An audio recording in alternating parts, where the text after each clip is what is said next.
The Thunder's back at Paycom Center tonight after a West Coast swing. I've got Aaron Wiggins here alongside me as the Sacramento Kings come into town. Another Western Conference foe, one that it's been a while since you guys have seen. But Aaron, an opportunity for you all to come back home and play a Kings team that is in kind of a very different spot than you maybe saw them a couple months ago. How do you deal with the opponent that has some similar personnel but is kind of in a different part of their story? Yeah, I mean, same approach that we have, in every game. Obviously, familiar faces, haven't played them already this season. But, we got to, just as a team, come in locked in. Regardless of, what they have going on their side, we got to make sure that, we're getting better as a team. You talked to Isaiah Hartenstein just a bit ago, and he was talking about how transition defense is absolutely critical.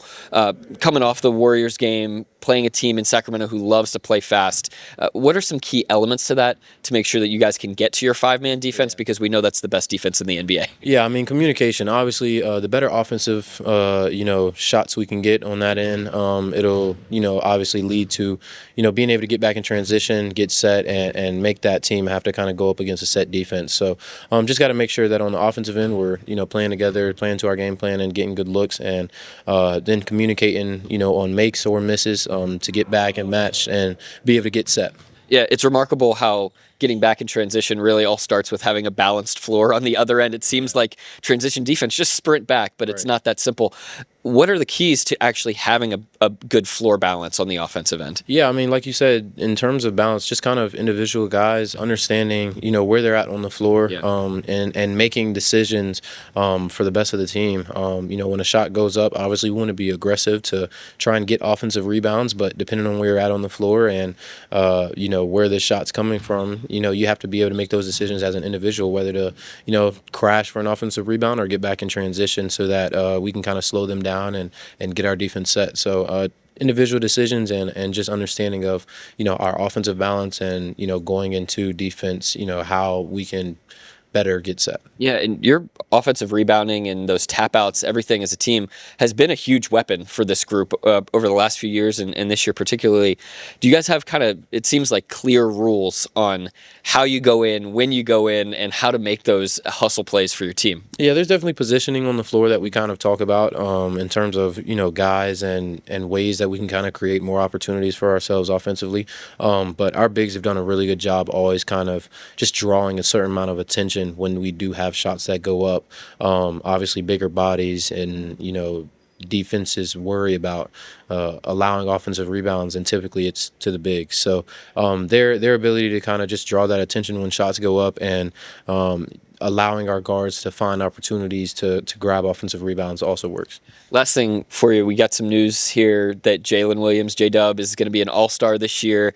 Haven't gotten to talk to him yet, but I just know he'll say something along the lines of like, this is a team award in a sense, that this is something that you guys all, contribute to. How much do you feel that as somebody that has seen him grow here, and you obviously have had a hand in the way that he plays and kind of iron sharpening iron kind of way? Yeah, like you said, he'd put it all back towards, the team, kind of helping and being a factor in that. But, I mean, his talent speaks for itself. He's an all-star level talent. He's a guy that, as we've watched just continue to grow and get better game by game, and he's very deserving of it. So the guys are happy for him, and we look forward to seeing him in the All-Star weekend. Yeah, the work really proves out at the end, and over the last 2.5 years, he's certainly done that. You guys as a team have too. Just good luck out there tonight as you guys get this homestand and get a chance to show out in front of the fans. Thank you. All right, that's Aaron Wiggins. I'm Nick Gallo. This is Thunder Basketball. Isaiah, just back at home, going up against the Kings, just what's kind of key going up against this team with guys who can kind of light it up offensively? Just focusing on our habits. I think keep getting better and what we do defensively. They have kind of three main engines in Fox, Sabonis, and DeRozan. So, just coming in, playing our way of basketball, playing our way of defense, and just kind of going from there. Were there any takeaways from that last game in Golden State that you guys were kind of able to talk about and want to kind of move forward with in this game tonight? A little bit. I think they had too many transition buckets. They made some crazy shots at the end, but there was still opportunities defensively, just like transition-wise, to do a little better. But we're just working, just keep working on our stuff. What is it like going up against Sabonis? Like, what does he bring to the table as a matchup? Physical guy, knows how to pass. There's a physical presence where he plays the right way, and yeah.